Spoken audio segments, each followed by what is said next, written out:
Well, that's a great question that goes to the heart of the single biggest item of spending reform or budget reform that we need.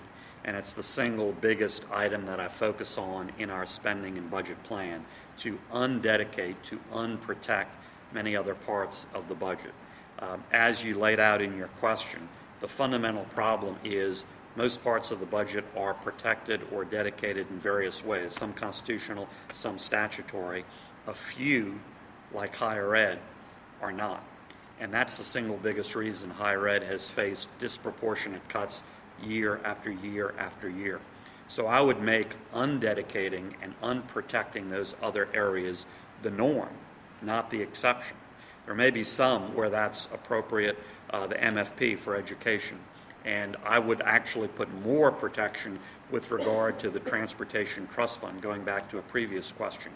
But with those exceptions, the norm should be removing those layers of political protection. Because again, when we're ever considering cutting, and we need to stabilize the budget so we're not constantly cutting, but whenever we are, we need to ask, is this more important than higher ed? Is this more important than roads and bridges and decent infrastructure? The answer is usually going to be no, and yet so many of those categories and programs have been protected. In our plan, Together Louisiana Strong, I give examples of the sort of things we need to get after. State cars. We have a ridiculous number of state cars in Louisiana, 12,800. That costs the state taxpayer $232 million. Some of those are necessary. Thousands, literally thousands, are unnecessary.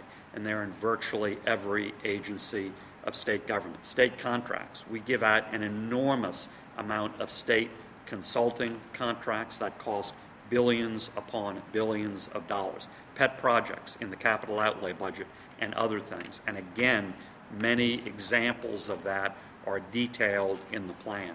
So under our reforms, undedicating, unprotecting areas of the budget would be the norm, not the exception.